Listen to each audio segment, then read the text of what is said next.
24, un verdadero lujo que nos damos. Rubén Mañanos desde Córdoba, los saludamos desde Villocampo, en la provincia de Santa Fe. Ricardo, quien le habla, estoy acompañado por Hernán y por Roberto. Buenos días, Rubén. Ricardo, buenos días a toda la gente ahí. Bien, entonces, bueno, le agradecemos por esta entrevista, por darnos este tiempo suyo para poder hablar con nosotros. No, por nada.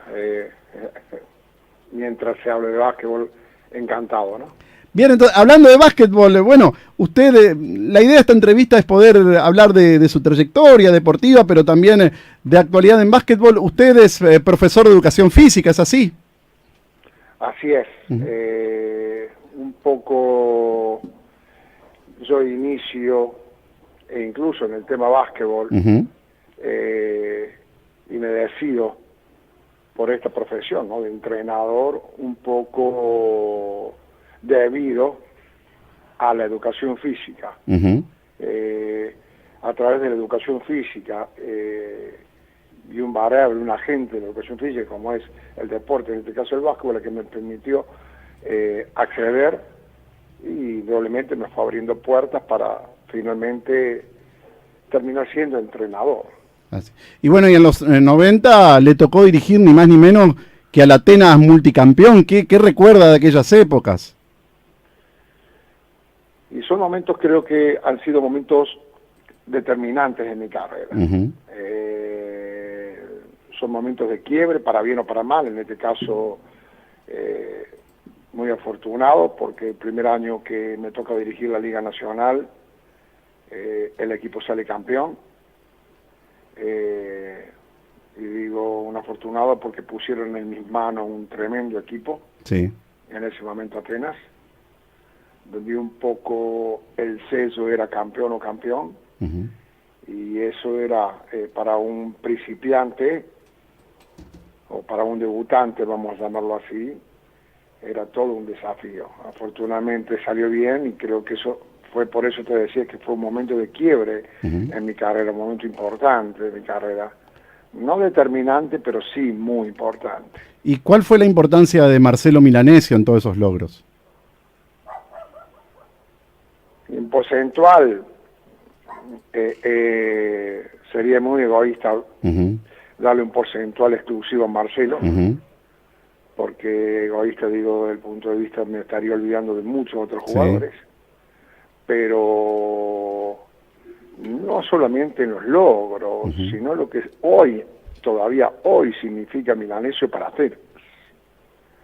Para mí ha sido el máximo referente que ha tenido, y hasta ahora no veo a nadie cerca para que se reciba de ídolo, cosa que no es sencillo, dentro de una institución.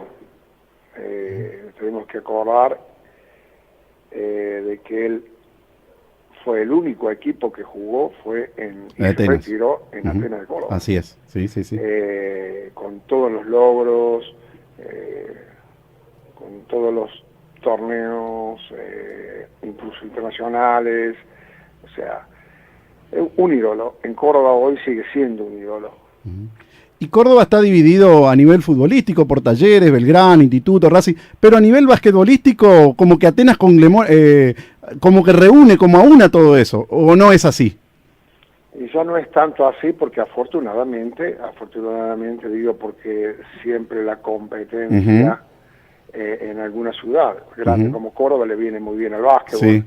No nos olvidemos que Córdoba tuvo varios clubes presencia en la Liga A. Lo que pasa que hubo momentos muy curiosos dentro del deporte de Córdoba. Digo curioso, el momento que el fútbol en nuestro país sigue siendo el fútbol, y esto es otro universo. El fútbol no estaba pasando por un muy buen momento, todos los equipos de Córdoba estaban muy mal, y en contrapartida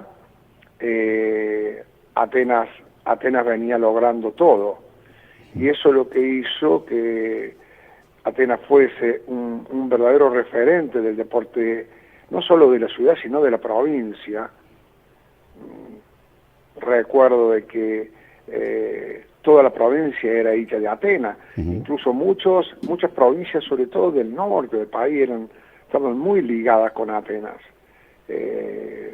Un poco como era el representante, digamos, el representante federal. Seguro. Del básquetbol en este caso, aquel duelo contra Ferrocarril Oeste. Bueno, era muy folclórico, muy curioso, muy lindo. Contaba con mucho apetito. ¿Y cómo fue dejar Atenas? ¿Costó mucho o lo dio como un ciclo cumplido? A mí, Atenas, así como al comienzo de la nota hablábamos de lo afortunado que fui en su momento de dirigir tremendos equipos en los primeros años de mi conducción, también Atenas tenía grandes luminarias que aún un poco la imagen del entrenador la tenían un poco opacada en cuanto también, ¿no?, a un concepto popular, a un concepto periodístico, a un concepto mediático, de que lo que se lograba era indudablemente solo por los jugadores. El hecho de emigrar e irme a Luz y Fuerza, yo estuve 2 años en Luz y Fuerza, creo que fueron 2 años vitales y sumamente importantes en mi carrera como entrenador, porque me permitió consustanciarme con lo que yo hacía, afianzarme como entrenador y ganar mucho en cuanto a mi creencia. Claro. Bueno, y ahí jugamos el primer año en la TNA, que ascendimos a la Liga A, y después del segundo año ya nuevamente la gente de Atenas me vuelve a contratar. ¿Y cómo fue llegar a...? Perdón. Ya mi personalidad, incluso mis creencias y todo como entrenador, estaban muchísimo más afianzadas, ¿no? ¿Y cómo fue llegar a Boca? ¿Qué es ese mundo para alguien que llega del básquetbol? Pasa que Boca, el básquetbol de Boca, infelizmente, diría también en su momento, estuvo un poco opacado, estaba opacado siempre por el fútbol, ¿no? Boca es, a pesar de que hay que aplaudir el trabajo de la dirigencia, sobre todo que está ligada y cerca al básquetbol, de querer siempre tenerlo Boca latente. ¿Tuvo relación con Mauricio Macri en aquellos tiempos? Era Mauricio Macri el presidente de Boca y el entrenador era Carlos Bianchi. No, pero usted tuvo mucho diálogo en aquellas oportunidades con Macri. No.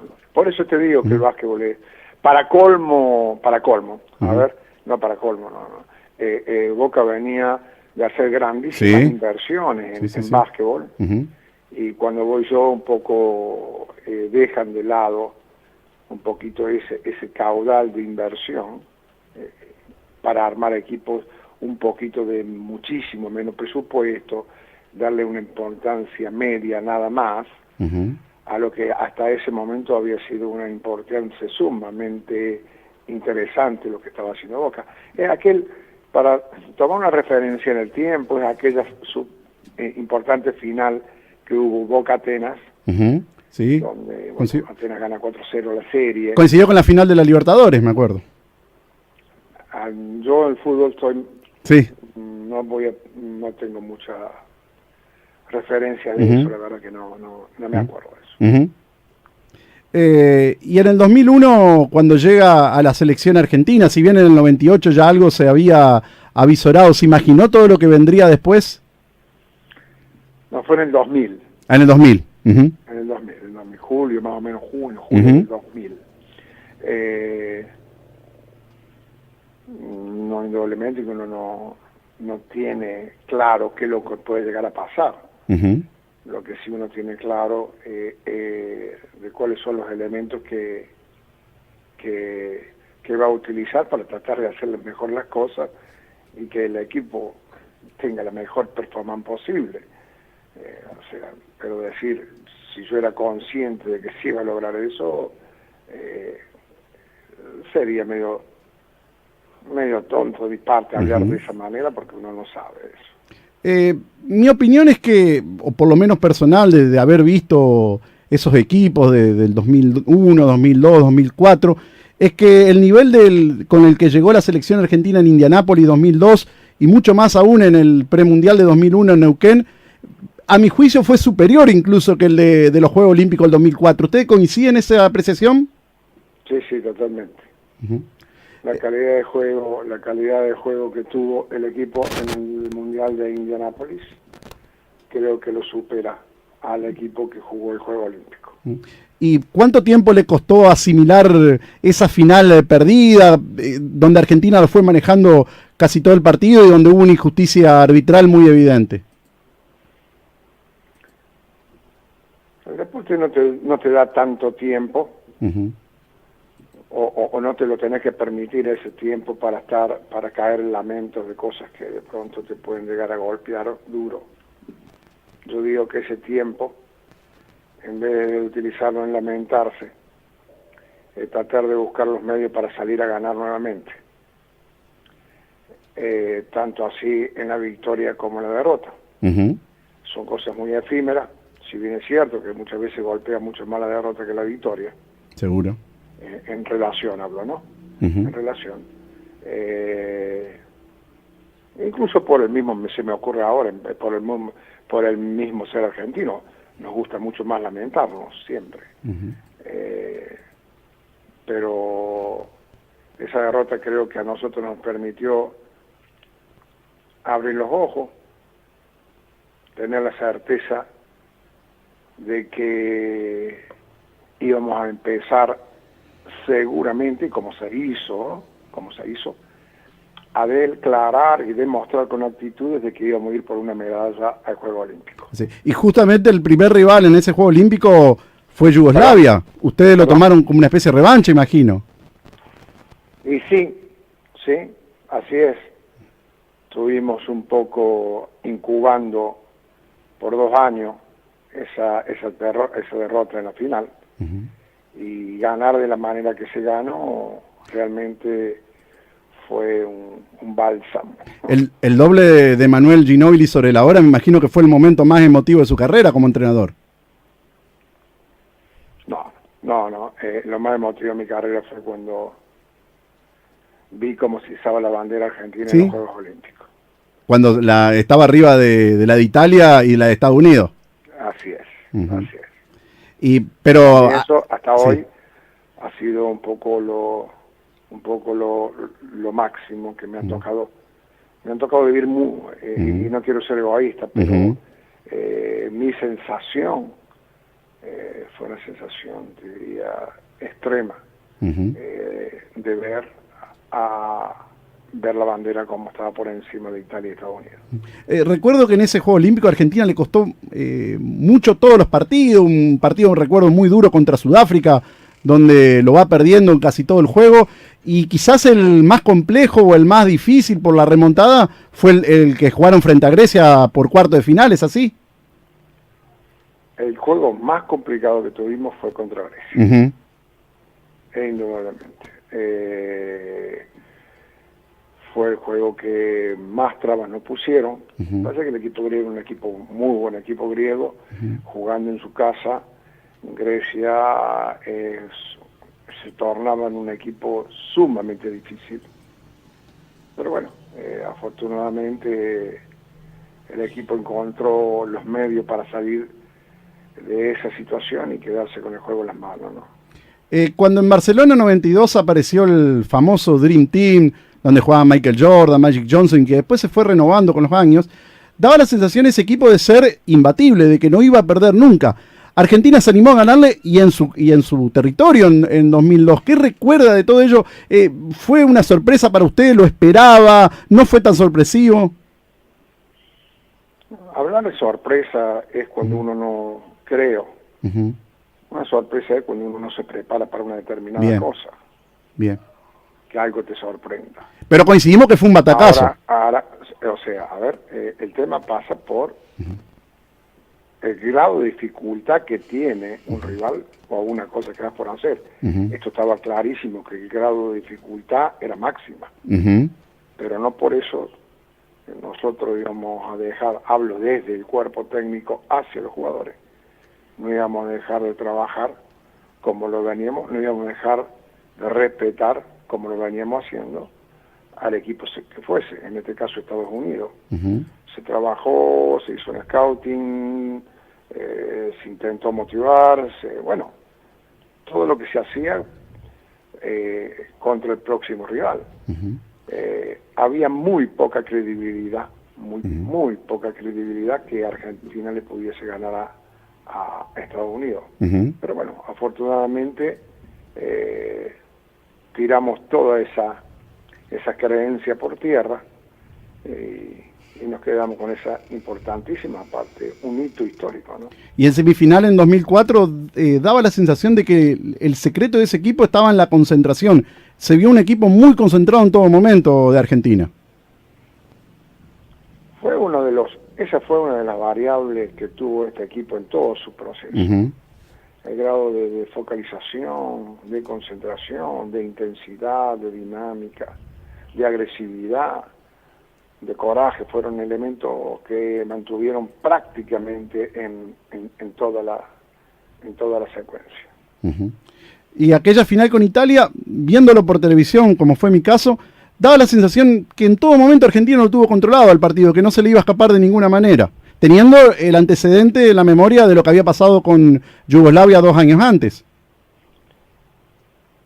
Es que al Mundial estos muchachos llegan prácticamente a nivel selección con cero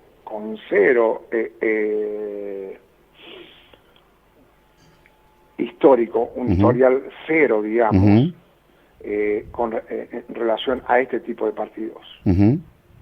Ya esa famosa final en Indianápolis creo que fue un aprendizaje muy importante, muy duro, pero muy importante. Y se complicó con la lesión de Ginóbili, que casi no jugó. No, prácticamente no jugó. Entró al campo para ver qué pasaba, pero no jugó.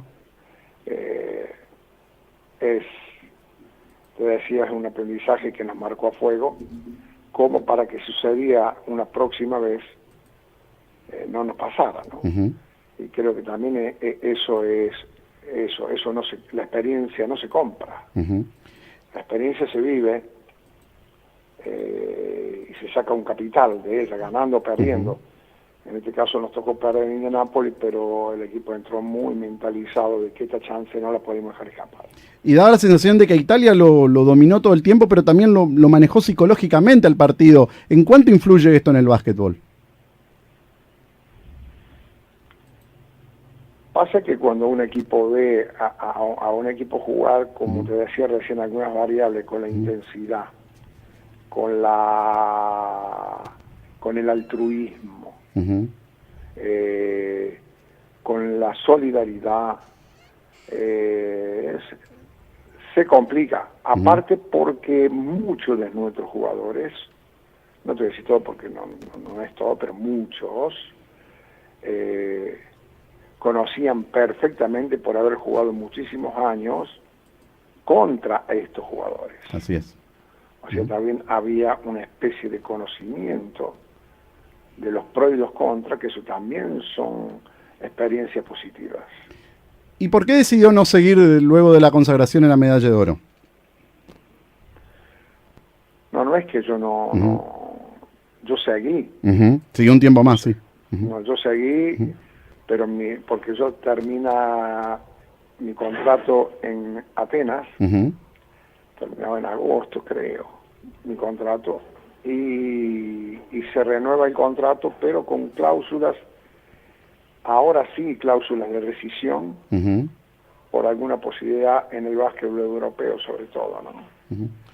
Bueno, en noviembre, diciembre, llega una posibilidad de ir a dirigir a Europa, entonces yo hago uso de esa cláusula de rescisión para tener una experiencia europea, porque en esos momentos yo no había tenido ninguna experiencia en el básquet europeo. Y usted dirigió también la selección brasileña, una selección que tiene muy buenos jugadores, pero que da la sensación de que siempre le falta algo para dar ese salto de calidad como dio la selección argentina. ¿Cuál es el diagnóstico del básquetbol brasileño que usted hace? El básquetbol, el básquetbol, el diagnóstico, primer diagnóstico es, todo el mundo piensa una cosa del básquetbol brasileño que realmente no existe. Que todo el mundo piensa que el básquetbol de Brasil tiene una estructura muy fuerte, muy importante, y no es así. Por el número que son, tiene un caudal de jugadores que salen por el número, por un hecho matemático, nada más, no es por la estructura. Por una raza diferente, que ellos tienen, son afortunados de tener una gran afluencia de raza negra, lo que le da un plus. Una colonia europea de una raza interesante también en el sur de Brasil le da también otro plus. Y eso permite de pronto creer que Occidente tiene una, como te decía, una estructura fuerte, pero no, creo que no es así. Es más natural, entonces, de la naturaleza sería. Ha contado con muy buenos jugadores. Pero a mí lo que más me ha sorprendido es un poco la falta de compromiso de muchos jugadores en relación a su selección. A pesar de que nosotros pudimos paliar mucho eso, todavía hoy sostengo por lo que veo, que este tema del compromiso es un tema bastante curioso cuando hablamos a nivel selección. Y eso no es cosa menor. No, seguro. No es cosa menor. Totalmente lo opuesto de lo que pasó en nuestro periodo olímpico, hablo nuestro, de la selección argentina, donde uno de los elementos, este compromiso, fue un determinante a la hora de los logros, ¿no? Sí, usted recién hablaba mucho de altruismo, es decir, se vio mucho ese altruismo en la selección argentina. Sí, pero sobre todo, sí, uno puede hablar de manera teórica, pero el hecho pasa por, yo siempre digo, que ser coherente en lo que dices y lo que haces. Entonces demostrarlo con actitudes, sobre todo, ¿no? Usted dirigió también en Correcaminos, en Venezuela. ¿Cómo es vivir en Venezuela en épocas de conflictividad social? ¿El básquetbol es una isla o se percibía eso por las calles? Yo el tema social, político en Venezuela estuve un poco apartado. O sea, por propio mecanismo de protección de ellos. Yo los títulos que yo viví en una cárcel 5 estrellas durante 4 meses. Hablo cárcel porque prácticamente no me movía del hotel. O sea, todo lo que pasaba socialmente uno no se enteraba. Creo que en el extranjero se enteraban muchísimo más de lo que nos enterábamos nosotros, ¿no? ¿Es verdad que le quisieron imponer 2 jugadores, por eso decide irse? ¿Por qué? Que le quisieron imponer 2 jugadores de la dirigencia, por eso. Uno. Bueno, suficiente es lo mismo. Seguro. Y esas cosas son inaceptables para usted. No, eso no se negocia. O sea, no se negocia. Cuando hay una proposición o un diálogo o una consulta o un interrogante, tienen que estar consustanciados con algún elemento que dé fe de lo que se está hablando. Ahora, cuando eso pasa a ser una imposición, sin elementos que puedan decir esto, queremos esto por esto, por esto y por esto, entonces ya uno puede entrar a pensar de otra manera. Ahora bien, cuando vienen y te quieren imponer eso, el carácter del entrenador para la cual te contrataron queda no en un segundo plano, queda en un octavo plano. Así es. Cosa que, bueno, no tiene ningún tipo de justificativo. Bueno, Rubén, le agradecemos de corazón por esta entrevista que nos ha brindado. La verdad, fue una muy linda charla y le deseamos éxito en todo lo que emprenda de aquí en adelante. Bueno, un gusto y bueno, hasta siempre. Bueno, muchas gracias. Bien, entonces estuvo con nosotros el entrenador campeón olímpico con la selección argentina, Rubén Magnano. La verdad, una nota de grandísimo nivel. El amigo Roberto Suárez aquí nos